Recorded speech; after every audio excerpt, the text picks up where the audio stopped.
American government change হয়, তাদের মূলনীতি অনেক চেঞ্জ হয় না।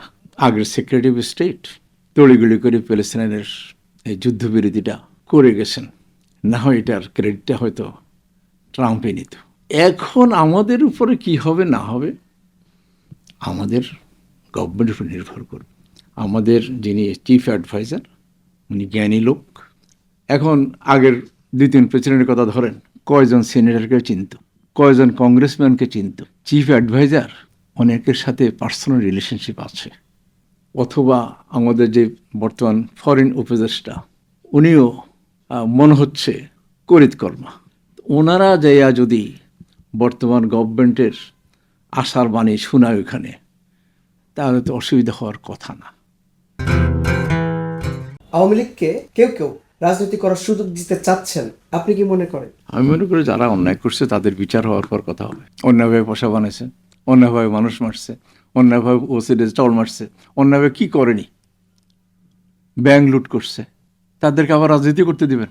তো দেশে আইন কোথায়? আপনি যারা অন্যায় করেছে তাদের অন্যায়টা আইনের আওতায় শাস্তি দিয়ে তারপর অন্যদেরকে পারলে মনে করেন তারা যদি রাজনীতি করতে চায় করবে। তবে আমার ছোট্ট একটা সাজেশন আছে, ভিয়েতনাম যখন ফল করে তখন তারা বলছে যারা আমাদের বিরুদ্ধে ছিল তারা হয়তো আমাদের দলে আসবে না, কারেকশন সেন্টারে যাবে। তারা যেভাবে অন্যায়গুলো করছে সেই অন্যায়গুলো আর কি অন্তত তারা বুঝাইতে হবে এগুলো অন্যায়। হাসিনাকে ফিরিয়ে আনার কোনো উদ্যোগ দেখা যাচ্ছে না এখনো, আপনি কি মনে করেন? হাসিনাকে যারা যারা কেস করেছে, যারা তারকে ইন্টারন্যাশনাল কোর্টে যেটা কেস হচ্ছে, ওরা চেষ্টা করবে আনার জন্য। আমি হাসিনা আনা নেওয়ার আমার অত মাথা কামাই না, তার বিচার হওয়া উচিত, ইট ইজ ইম্পর্টেন্ট। মামলা নিতে গড়িমসি করায় গুলশান থানার ওসি বরখাস্ত। প্রশ্ন হচ্ছে, অভ্যুত্থানের পর কেন ফ্যাসিবাদী কায়দায় পূর্বের নিয়মে থানাগুলো চলছে? আমার কাছে মনে হলো হোম মিনিস্ট্রি আর একটু স্ট্রং হওয়া উচিত, তার সব ঠিক হয়ে যাবে। প্রতিটি সরকারের সময় অনেক ইচ্ছায় অন্যায় করেছে, অনেকে অনিচ্ছায় অন্যায় করতে বাধ্য হয়েছে। আর যারা তাদের সেই সরকারের কথা শুনেনি তাদেরকে নানাভাবে নির্যাতনও করেছে। এখন সব কিছু তো বোঝা মুশকিল, মাথায় আনা মুশকিল। তারপরও আমি মনে করি আমাদের বিজ্ঞ অফিসাররা আছেন যারা দেশ চালিয়েছেন, তাদের জানা উচিত কারা তাদেরকে সাহায্য করবে, কারা তাদের কমান্ড শুনবে, সে যদি লোককেই কী পজিশনগুলো বসানো উচিত। ওনার জেনে শুনে যদি যারা কথা শোনে না তাদেরকে যদি কী পজিশনে রাখে, তাহলে তারা কথা শুনবেই না। এখানে পুলিশ হেডকোয়ার্টার বড় একটা কাজ আছে, সেই কাজটা ওনারা করতে হবে এবং করাটাই উচিত। ট্রাম্প আবার ক্ষমতায় আসাতে বাংলাদেশের উপর কোনো প্রভাব পড়বে কিনা, তাতে আওয়ামী লীগের কোনো সুবিধা বা অন্তর্বর্তী সরকারের পক্ষে না বিপক্ষে যাবে? শুনুন, আমেরিকান গভর্নমেন্ট চেঞ্জ হয়, তাদের মূলনীতি অনেক চেঞ্জ হয় না। আমি ধরেন কেনেডি হতেই অনেকের প্রেসিডেন্সি অনেক সময় বিভিন্ন লেখায় পড়েছি বা দেখেছি। ধরেন প্রেসিডেন্ট কেনেডির পরে বিল ক্লিন্টনকে মানুষ খুবই স্মরণ করে। ইভেন রোনাল্ড রেগানকেও মানুষ স্মরণ করে। কিছুদিন আগে প্রেসিডেন্ট কার্টার মারা গেছেন, উনি একবারে ছিলেন প্রেসিডেন্ট, তারপরও উনি হিউম্যানিটির জন্য অনেক সার্ভিস দিয়ে গেছে। কিন্তু প্রেসিডেন্ট ট্রাম্প উনি একটু রেডিক্যাল। উনি নিজস্ব কিছু নীতি বা ওনার কিছু ডিসিশন একটাভাবে নিতে পারেন। আমি বুঝি না, আমি অত অ্যানালিস্ট না, যার জন্য মনে হলো আগের সেক্রেটারি অফ স্টেট তড়িগুড়ি করে প্যালেস্টাইনের এই যুদ্ধবিরতিটা করে গেছেন, না হয় এটার ক্রেডিটটা হয়তো ট্রাম্পে নিত। এখন আমাদের উপরে কি হবে না হবে আমাদের গভর্নমেন্টের উপর নির্ভর করবে। আমাদের যিনি চিফ অ্যাডভাইজার উনি জ্ঞানী লোক। এখন আগের 2-3 প্রেসিডেন্টের কথা ধরেন, তারা কয়জন সিনেটরকে চিনত, কয়জন কংগ্রেসম্যানকে চিনত, চিফ অ্যাডভাইজার অনেকের সাথে পার্সোনাল রিলেশনশিপ আছে। অথবা আমাদের যে বর্তমান ফরেন উপদেষ্টা, উনিও মনে হচ্ছে করিতকর্মা। ওনারা যাইয়া যদি বর্তমান গভর্নমেন্টের আশার বাণী শোনায় ওইখানে, তাহলে তো অসুবিধা হওয়ার কথা না। ক্যালিফোর্নিয়ায় আগুন প্রসঙ্গে বলুন, আপনি তো বিশ্বের বিভিন্ন দেশে রাষ্ট্রে ভ্রমণ করেছেন ব্যবসায়িক কাজে নানা প্রয়োজনে। এত এত বড় শক্তিধর প্রযুক্তি নির্ভর রাষ্ট্র, তারপরও আগুন নিভাতে কেন ব্যর্থ হলো? কেউ কেউ বলছে অভিশাপ। আমি আপনাকে বলি, যদিও এই জিনিসটা 100% প্রযোজ্য নয়, সূরা লোকমানের শেষ 5 আয়াত, কিয়ামত কবে হবে, বৃষ্টি কোথায় কখন হবে, মেয়েদের থেকে কি বাহির হবে, আমরা আগামী দিন কি করব, অথবা কার কোথায় মরণ হবে, দাফন হবে।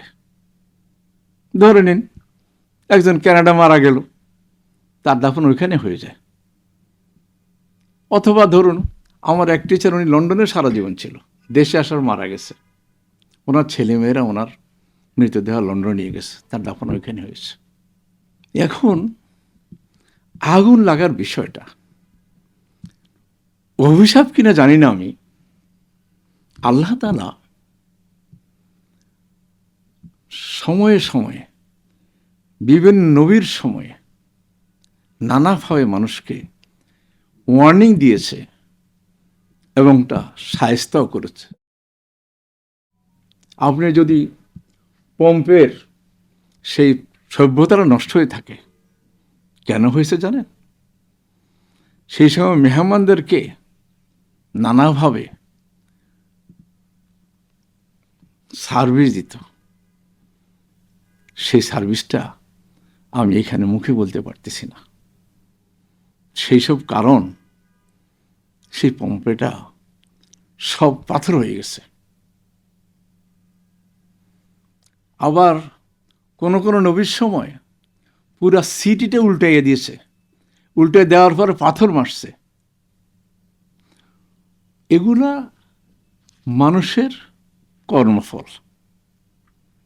এখন আমাকে বলছি আপনাকে, বৃষ্টি পানি এগুলো আল্লাহর হাতে রেখে দিয়েছে। অর্থাৎ দাবানল কে কন্ট্রোল করার জন্য যত যন্ত্রপাতি থাকুক, পানি এবং অন্যান্য জিনিস, গ্যাসটা, এগুলো মেইন জিনিস, এগুলো মানুষের কাছে নাই। আল্লাহ এই সুযোগ দেয়নি তাদেরকে, আল্লাহর হাতে রাখছে, জন্য দাবানলে শেষ হয়ে যাচ্ছে। এখন কেউ অভিশাপ বলবে, কেউ অন্য কথা বলবে। আমি মনে করি এটা অভিশাপের থেকে আল্লাহ মানুষকে ওয়ার্নিং দিচ্ছে একটা গজব পাঠাইয়া, যে তোমরা যেই পথে আছো, যেই নিয়তে আছো, যেই কর্মকাণ্ড তোমাদের এখানে চলছে, তোমরা এগুলো থেকে বিরত থাকো।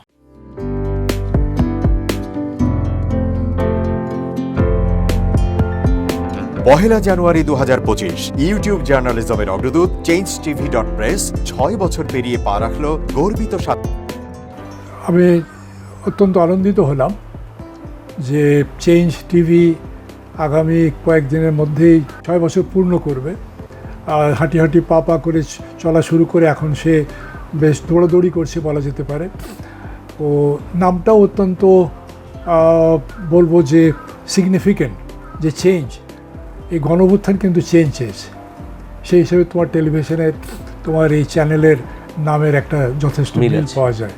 আমার প্রত্যাশা যে এই গণঅভ্যুত্থানের যে প্রত্যাশা, যে আশা আকাঙ্ক্ষা, চেঞ্জ টিভি সেটিকে এগিয়ে নিয়ে যাবে। তোমাকে শুভেচ্ছা। চেঞ্জ টিভি যারা সম্পৃক্ত আছেন, যারা কর্মী আছেন, সামনে পেছনে সকলকে আমার শুভেচ্ছা। changetv.press, এক ফোঁটা হলুদ নেই। Online TV channel change TV 6 বছর ধরে ওনারা কাজ করে যাচ্ছেন। ইতিমধ্যে জনগণের হৃদয়ে স্থান করে নিয়েছেন। প্রায় 22 লাখ সাবস্ক্রাইবার আছে এর। আর যে কোনো অনুষ্ঠান 10 লাখের মতো মানুষ এটা প্রতিদিন মানুষ দেখে থাকে। আমিও এই চ্যানেল নিয়মিত দেখি। তো চেঞ্জ টিভির পক্ষে আমিরুল মোমিনিন মানিক সাহেবের উপস্থাপনা, প্রশ্নের ধরন, এগুলো জনগণ দেখতে চায়, শুনতে চায়। আমি চেঞ্জ টিভির উত্তরোত্তর সমৃদ্ধি কামনা করছি।